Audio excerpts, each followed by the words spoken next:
এতিয়া মই কেক বনাবলৈ এটা সৰু পাত্ৰ ল'লোঁ। আৰু এতিয়া পাত্ৰটো উল্টা কৰি এখন বগা কাগজ সৰুকৈ তাৰ জোখ কৰি কাটি ল'লোঁ। কাগজখন পাত্ৰটোৰ জোখত মই কেনেকৈ কাটি বনাই ল'লোঁ আপোনালোকে ভালদৰে চাই লওক।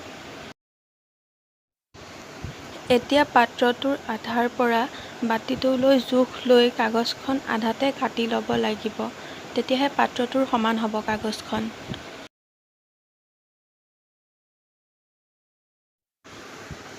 এয়া চাওক, মই জোখ লৈ পেলাই আধাতে কাগজখন কাটি লৈছোঁ।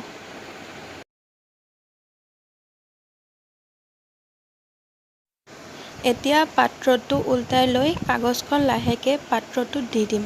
চাম আৰু তাৰ জোখত হৈছে নে নাই।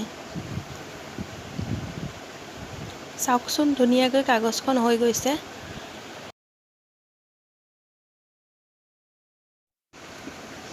আৰু এতিয়া পাত্ৰটোৰ তলত অকণমান ৰিফাইন তেল লৈ ল'লোঁ, যাতে কেকটো লাগি নধৰে। আৰু তেলখিনি ধুনীয়াকৈ মিহলাই দিলোঁ চাৰিওফালে।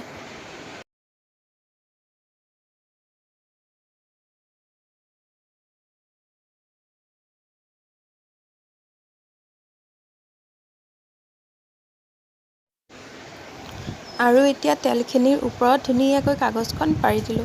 যিখন কাগজ আমি কাটি থৈছিলোঁ, সেই কাগজখন তেলখিনিৰ ওপৰত পাৰি দিছোঁ। চাওক কি ধুনীয়াকৈ মিলি গৈছে আৰু তলৰ তেলখিনি ওপৰলৈ উঠি আহিছে।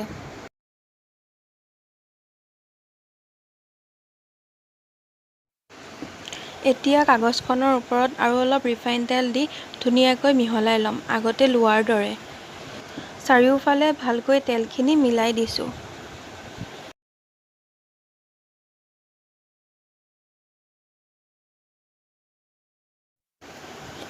এতিয়া এটা সৰু চৰিয়া ল'লোঁ, তাতে কণী দুটা ভাঙি পেলাই ভালকৈ মিলাই ল'ব লাগিব।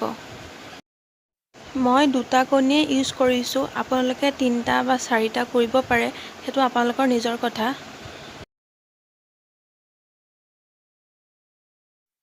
এতিয়া কণী দুটা এখন সৰু চামুচেৰে ভালকৈ ফেটি লৈছোঁ।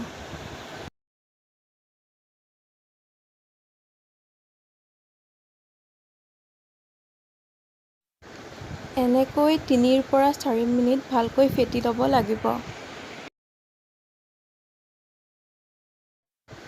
এতিয়া ফেটা কমপ্লিট হৈছে আৰু ইয়াত মই লৈছোঁ ডাঙৰ কাপেৰে 1 কাপ চেনি আৰু চেনিখিনি অলপ অলপকৈ দি পেলাই লৰাই ভালকৈ ফেটি ল'ব লাগিব, তেতিয়া বস্তুটো বেছি ধুনীয়াকৈ ফুলিব।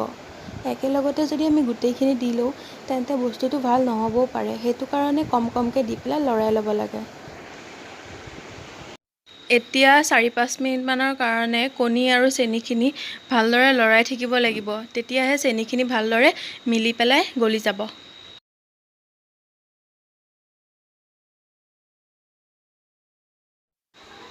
কণী আৰু চেনিখিনি মিলোৱা হৈ গৈছে, সেইটো কাৰণে পেষ্টটো অলপ ডাঠ হৈ গৈছে। আৰু এতিয়া আমি ইয়াত ময়দা এড কৰিম। ইয়াত মই ময়দা 2 কাপতকৈ অলপ কম এড কৰিলোঁ, কিন্তু 2 কাপ দেখাব নোৱাৰিলোঁ, ভিডিঅ' কৰা নহ'ল, সেইখিনি কৈ দিছোঁ আৰু মই।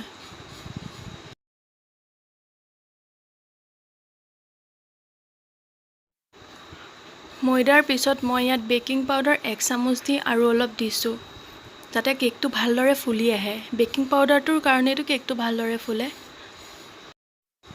আৰু এতিয়া ইয়াত দিছোঁ অকণমান নিমখ, যাতে টেষ্টটো এটা ধুনীয়া টেষ্ট হয় আৰু খাবলৈ ভাল হয়। অকণমান নিমখ দিলে, নিমখ আৰু চেনিটো অকণ ভালেই লাগে ন খাই, সেইটো কাৰণে অকণমান নিমখ দি দিছোঁ। আৰু এতিয়া ধুনীয়াকৈ মিলাই ল'ব লাগিব। ময়দাখিনি মিক্স কৰি হৈ গৈছে, এতিয়া চাওকচোন কেনেকুৱা হৈ গৈছে। ময়দাখিনি বহুত টাইম, কমচে কম 6-7 মিনিটৰ কাৰণে আমি ভালদৰে মিলাই থাকিব লাগিব। এতিয়া আমি ইয়াত এড কৰিম ৰিফাইন তেল।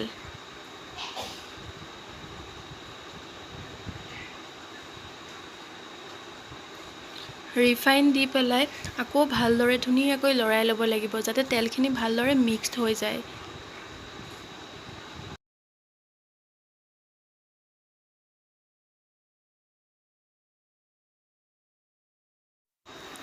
অথনি ৰেডি কৰি থোৱা বাতিটোত এতিয়া আমি বনাই থোৱা গোটেই পেষ্টখিনি ভালদৰে ঢালি দিম তাত।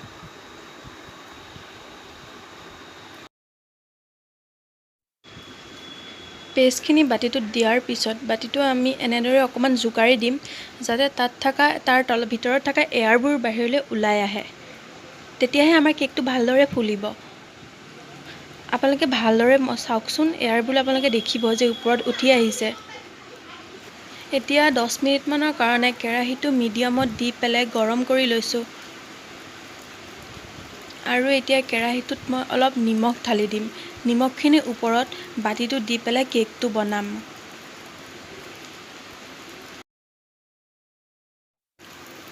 এতিয়া আমাৰ নিমখ দিয়া হৈ গৈছে। ভালদৰে নিমখখিনি চাৰিওফালে মিলাই লৈছোঁ যাতে কেকটো তলত ধৰি যাব নোৱাৰে। তো নিমখখিনি ভালদৰে দি ল'ব লাগিব।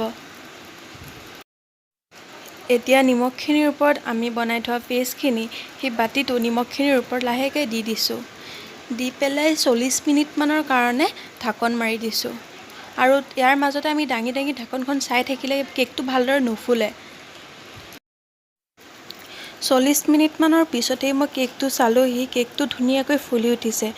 আমাৰ কেকটো ৰেডি হৈ গৈছে। চাওক, কাঠিডাল সোমোৱাই দিলোঁ, কাঠিডাল একো লাগি অহা নাইকিয়া। আমাৰ কেকটো ৰেডি হৈ গৈছে।